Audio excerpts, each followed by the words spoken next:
Assalamu alaikum, I'm Aisha and you're watching Samaa News. Here are today's headlines. US President Donald Trump has blamed Iran for an attack on a commercial vessel near Oman, calling it a violation of the recently agreed ceasefire. The comments came after Tehran reiterated its position that it controls navigation arrangements in the Strait of Hormuz and warned Gulf countries against siding with Washington. The incident has raised fresh concerns over the stability of the preliminary US-Iran agreement and security in one of the world's busiest shipping routes. US President Donald Trump has threatened to impose a 100% tariff on imports from any country that introduces a digital services tax targeting American companies. In a post on Truth Social, Trump said the proposed tariff would override existing trade agreements and would take effect immediately if such taxes are implemented. The warning comes as several European countries consider digital taxes on major US technology firms, adding fresh tension to transatlantic trade relations. US Secretary of State Marco Rubio has announced a framework agreement between Israel and Lebanon following several days of US-mediated talks in Washington. Speaking at the signing ceremony, Rubio said the agreement establishes a framework for lasting peace and security between the two countries. The negotiations were aimed at ending hostilities between Israel and the Iran-backed Hezbollah group, with the United States serving as mediator.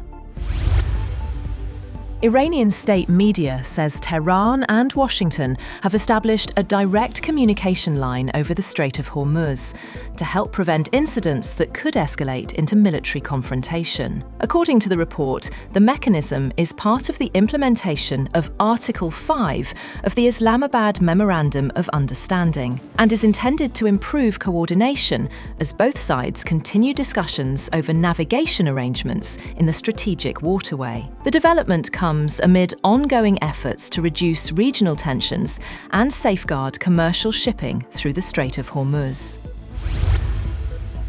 The nuclear watchdog's top official has said that the interim US-Iran peace accord gives UN nuclear inspectors access to Iran after Tehran indicated key sites would remain off-limits until a final deal with Washington was reached and sanctions lifted.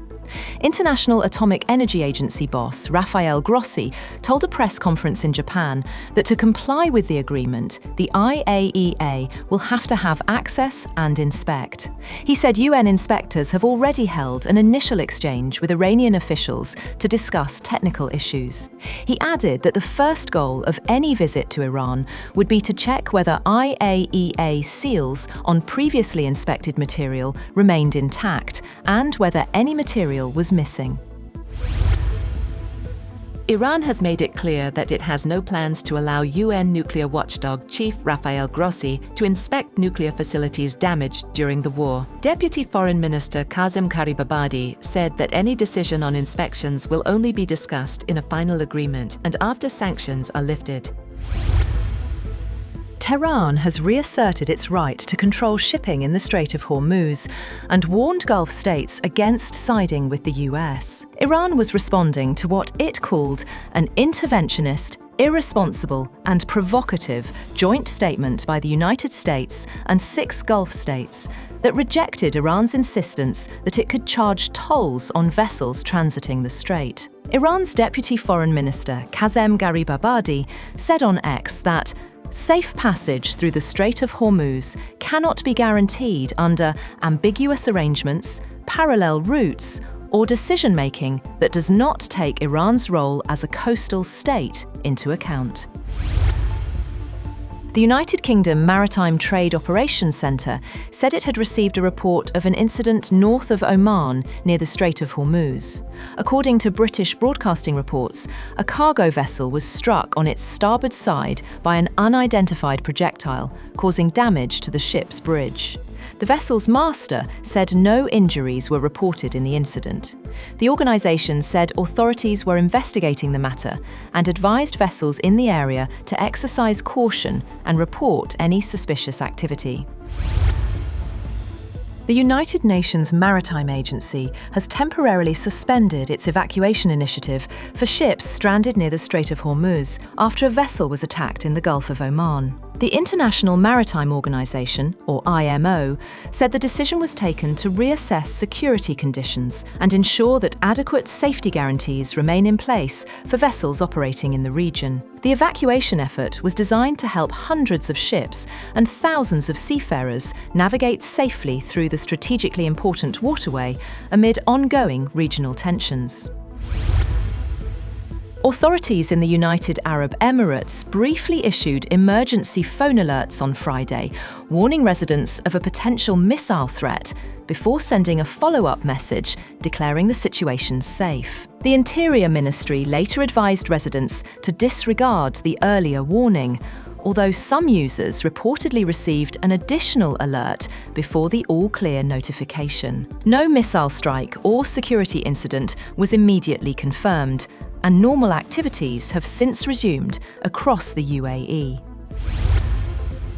Foreign rescue teams and humanitarian aid are arriving in Venezuela following twin earthquakes that devastated areas in and around the capital, Caracas. Authorities say the death toll has risen to 589, with nearly 3,000 people injured and hundreds still believed to be trapped or missing beneath the rubble. Search and rescue operations are continuing as emergency crews race to locate survivors.